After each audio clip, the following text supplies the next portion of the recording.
पिछले 15 से 20 साल में हिंदुस्तान ने एक नया ट्रेंड इजाद किया है पॉलिटिक्स में कि पब्लिक सिंपैथी गेन करने के लिए, पब्लिक वोट हासिल करने के लिए एंटी मुस्लिम और एंटी पाकिस्तान कल्चर माहौल जो है वो बनाया जाए, नैरेटिव बनाया जाए।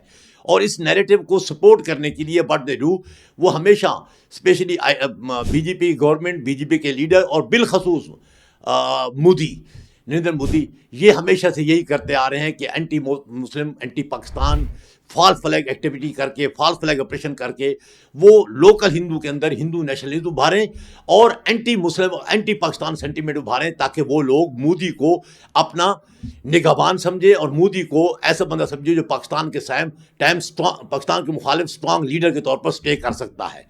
यही वजह है कि मोदी ने गुजरात में 2001 में गुजरात मैस्केयर कराया, जिसमें 3500-4000 बंदा जो है वो शहीद हो गया, मुसलमानों के प्रॉपर्टी तबाह हुई और मोदी इलेक्शन जीत गया।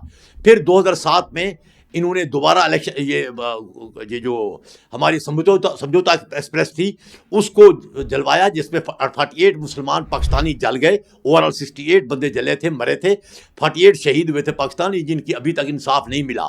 और इनिशियली उन मुसलमानों पे नाम डाला गया, लेकिन बाद में उनकी अपनी इन्वेस्टिगेशन जो है उसने रिवील किया कि इसमें मेजर रमेश, लेफ्टिनेंट कर्नल जो है प्रसाद और समामी आनंद, ये जो है ये शामिल थे और उन्होंने कन्फेस भी किया।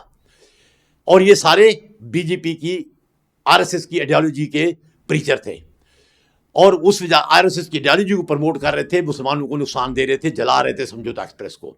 लेकिन समझौता एक्सप्रेस तो सस्पेंड हो गई, लेकिन उसमें शहीद होने वालों को अभी तक इंसाफ नहीं मिला। और वो तीनों जिन्होंने कन्फेस किया था छोटी अदालत में, वो बड़ी अदालत में जाकर बरी हो गए।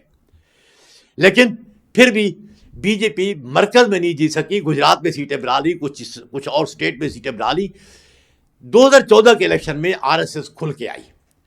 आरएसएस ने अपने 48,000 उनके सब ऑफिस जो पूरे एंटायर हिंदुस्तान में हैं, उन सबको उन्होंने मोदी की कैंपेन का पोलिंग एजेंट बना दिया और कैंपेनर बना दिया। उन्होंने बाई हुक और बाई क्रुक वोट हासिल करने की स्ट्रेटजी बनाई। उन्होंने बड़े बड़े जो बिजनेसमैन थे उनको प्रेशर किया, उनको खौफ दिया, उनको थ्रेट किया और उन्होंने फंडिंग की बीजेपी की। उसे बड़े बड़े मीडिया चैनल को किसी को फंड किया, किसी को थ्रेट किया और उनको भी कहा कि आप इसके नैरेटिव को चलाएं। रिजल्ट ये हुआ कि इतनी एग्रेसिव कैंपेन मोदी के हक में हुई बीजेपी के कि 2014 के इलेक्शन के बाद मोदी जीत गया। जब वो मोदी जीता तो उसने मोदी को जीत क्या मिली? जीत anti Pakistan, anti Muslim stance से मिली। आरएसएस का तो एजेंडा यही था कि हिंदवाता बनाना है, अखंड भारत बनाना है, हिंदवाता को आगे ले जाना है। और मोदी ओपनली यही करता रहा है, क्योंकि मोदी हिंदवाता का 30-40 साल मेंबर रहा है, रुकन रहा है, 20 साल की उम्र से आ रहा है। राजनाथ रहा है, अमित शाह उसके मेंबर रहे हैं। तो ये वो टोला है जो बेसिकली कारकुन नहीं है बल्कि उहदेदार रहे हैं आरएसएस के, और अब वो गवर्नमेंट में है। सो वो एक चेहरा है आरएसएस का जो सॉफ्ट पॉलिटिकल चेहरा बन के बीजेपी गवर्नमेंट के जरिए से इंडियन गवर्नमेंट को चला रहा है। तो फिर 2016 के जब इलेक्शन होने थे, क्योंकि कुछ रियासतों के इलेक्शन होने थे 2016 और 17 अर्ली में, तो 2016 में उन्होंने उरी में एक फॉल्स फ्लैग ऑपरेशन किया। फॉल्स फ्लैग जिसमें कुछ फौजी जो है वो मारे गए और उसका इल्ज़ाम उन्होंने पाकिस्तान सपोर्टेड टेररिज्म के साथ लगाया कि उसको मारने वाले जो कश्मीरी थे वो जैश मोहम्मद के और लश्कर तैयबा के लोग थे और पाकिस्तान ने उनको स्पॉन्सर किया, ट्रेन किया, असला दिया और उनको कश्मीर में घुसाया है। और जिससे उन्होंने कहा हम पाकिस्तान में उनके टारगेट, उनके कैंप तबाह करेंगे। सो का झूठे सच्चे इन्होंने 2-4 फिल्में बनाई जिसमें कि एसएसजी कमांडो कुछ जो डिजर्ट एरिया कश्मीर के थे, आज़ाद कश्मीर के, उस इलाके में गए हैं और फिर निकल आए कि उन्होंने वहाँ तबाही बचाई। उससे पब्लिक ने बड़ा गेन किया। पब्लिक हुआ Modi strong man, India is strong country now, और वो जो इंडिया के खिलाफ आएगा वो उसको जो है ना स्ट्रांग जवाब देगा। फिर उन्होंने वोट दिया, मोदी काफ़ी आसानी से जीत गया। मध्य प्रदेश में, सदर्न पंजाब में, इंडियन पंजाब में, राजस्थान में, गोवा में, इन सब में जीत गया वो आसानी के साथ।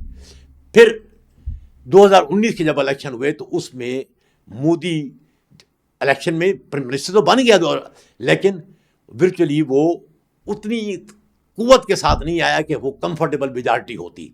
वो कुछ इलाइज के साथ बना। अब नए इलेक्शन होने वाले हैं, जिसमें अभी बिहार के चंद दिन पहले हुए, उससे पहले असम के थे, फिर आगे भी काफ़ी स्टेट्स के इलेक्शन आए हैं। तो इन स्टेट्स में भी अगर मोदी के खिलाफ वोट टर्न होता है तो मोदी की गवर्नमेंट बिल हिल जाएगी, खतरा यही है। तो मोदी अपनी गवर्नमेंट को स्ट्रांग करने के लिए इन स्टेट से जीतना चाहता है, और उस जीतने के लिए एक परफॉर्मेंस और तो है नहीं, उनके पास एक ही परफॉर्मेंस है कि एंटी पाकिस्तान और एंटी मुस्लिम हवा दिखाना है कि हम स्ट्रांग मैन है, 56 इंच की छाती है, मैं विश्व गुरु हूँ, मैं सब कुछ रोक सकता हूँ, इंडिया पाकिस्तान को आइसोलेट कर सकता हूँ। इन्होंने 2019 का पुलवामा किया, उस पुलवामे में यही फायदा हुआ इनको। फिर 2025 में 22 अप्रैल को आकर इन्होंने पहलगाम किया, इसी आसाम और बिहार के इलेक्शन में और आने वाले इलेक्शन में फायदा उठाने के लिए। वो अलग बात है कि उससे भी फायदा नहीं उठा सका, क्योंकि लोगों ने कहा कि ये रूटीन पॉलिटिकल गेन के लिए जानबूझ के किया गया है, इसमें पाकिस्तान नहीं है। इंडिया की अपनी आवाम ने, इंडिया की अपनी पॉलिटिकल पार्टी ने स्टैंड ले लिया।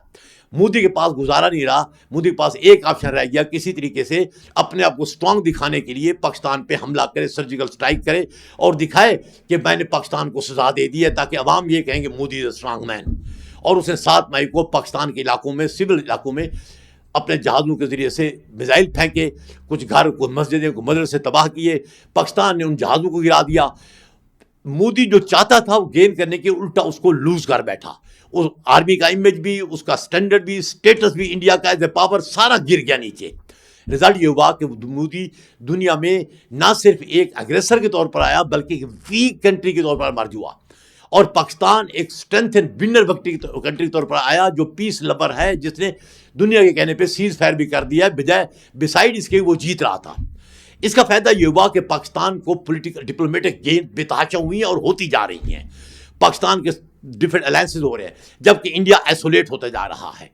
और अब इंडिया के जो इलेक्शन हुए, आई डोंट नो कितना फायदा होता है। मुझे नहीं लगता कि पहलगाम का या माई अटैक का कोई फायदा हुआ होगा उसको। ये इस इलेक्शन से नजर आएगा कि कितना टर्नआउट होता है, जो 2 दिन में रिजल्ट आने वाले हैं। लेकिन एक और इंसिडेंट परसों हुआ, वो हुआ लाल किले के सामने फरीदपुर में, वो जो मेट्रो स्टेशन है, उधर एक गाड़ी जा रही थी, उस गाड़ी के अंदर गैस सिलेंडर फटा, और उस फटने से गरीबी नुकसान हुए, कोई तबाही हुई, गाड़ी की भी, बंदे भी मरे हैं।